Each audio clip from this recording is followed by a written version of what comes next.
आराम से रहने लगा। Chocolate house swimming pool.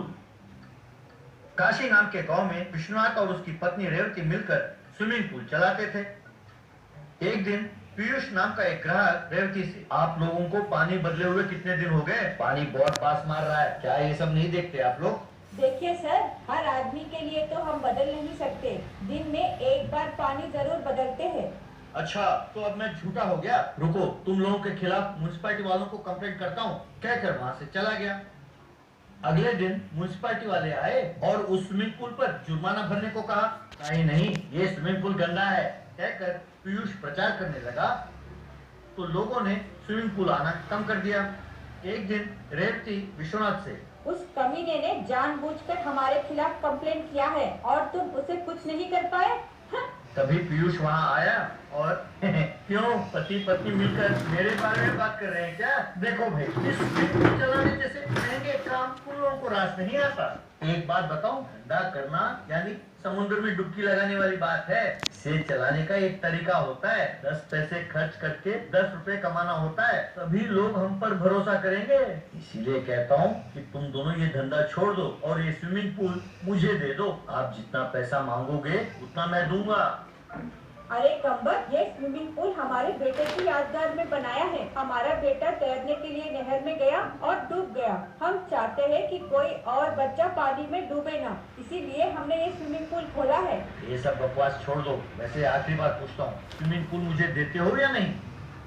देखो, बेशक हमारी जान चली जाए पर ये स्विमिंग पूल हम किसी को नहीं बेचेंगे। जो जी में आए करो। Very good decision mister Vishwanath. अब मेरे दूसरे वार के लिए तैयार हो जाओ, कहकर चला गया। यूं कुछ दिनों बाद लोगों ने स्विमिंग पूल आना बिल्कुल बंद कर दिया। एक दिन विश्वनाथ और रेवती यूं दुखी हो रहे थे कि रेवती का भाई चरण एक ट्रक लेकर वहां पहुंचा। अरे देखो, तुम्हारा चोर भाई एक ट्रक लेकर यहाँ आया है। अब पता नहीं ये कमबख्त कौन सी नई मुसीबत लेकर आया है। तब वो चरण के पास आए। अरे भैया, ये ट्रक कहाँ से लाए? कहाँ से चुरा कर लाए हो? जरा गेस करके बताओ दीदी, आप दंग रह जाओगे।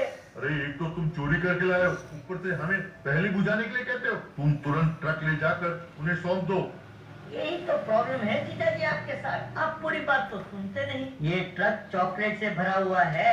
थोड़ी देर में मेरा दोस्त आएगा और वो स्विमिंग पूल के पास एक चॉकलेट हाउस बनाएगा।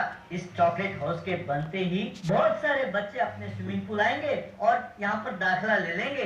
ट्रक भरकर चॉकलेट तुम कहाँ से लाए? अगर पुलिस को पता चल गया तो वो चुप नहीं रहेंगे। अरे आप चिंता ना करो जीजा जी, ये चॉकलेट उस पीयूष की दुकान से ही मार कर लाया हूँ। अगर उसे पता भी चल गया तो मेरे पास प्लान है। क्या आप समझते हैं कि सिर्फ आप ही अपने बेटे से प्यार करते थे? क्या मुझे मेरे भांजे से प्यार नहीं था? आप बिल्कुल टेंशन ना लो, आप चुपचाप बैठ के तमाशा देखो बस। यूं चरण और उसके दोस्त मिलकर एक हफ्ते के अंदर स्विमिंग पूल के पास एक चॉकलेट हाउस बनाया। ये चॉकलेट हाउस देखकर सब बच्चे अपने माँ बाप के साथ आए और स्विमिंग पूल में दाखिला ले लिया। अब उस चॉकलेट हाउस के कारण स्विमिंग पूल में रौनक लग गई। तभी पीयूष पुलिस के साथ वहां पहुंचा। साहब, यही है वो चरण जिसने मेरे दुकान से चॉकलेट चुराया और यहाँ पर चॉकलेट हाउस बनाया। इसे तुरंत गिरफ्तार कीजिए सर। क्यों पीयूष भैया, आप कब से पुलिस बन गए? अब आप बताओगे ऐसे साहब को कि उन्हें क्या करना है? इंस्पेक्टर साहब, ये चॉकलेट हाउस इसी के चॉकलेट से बनाया है, लेकिन मैंने इसे चुराया नहीं है। अगर यकीन ना हो तो आप बिल देख लो। कहकर उसने बिल एसआई को सौंपा। उन बिल्स को देखकर एसआई, तो भाई पीयूष, ये तुम्हारे दुकान के बिल है ना? ऊपर से ये कैश पेमेंट हुआ है, इसने तो जीएसटी भी भरा है। तो अब तुम्हारी समस्या क्या है और तुमने हम पुलिस वालों को समझा क्या है? वो बिल्स देखकर पीयूष, साहब वो ये बिल्स तो मेरे ही हैं, पर ये पर क्या लगा रखा है? द्वारा यूं बेकार के कंप्लेंट दिए तो तुम्हारी खाल उधेड़ दूंगा। कहकर वहां से चला गया। तब चरण पीयूष से, क्यों कमीने, जोर का झटका तेरे से लगा?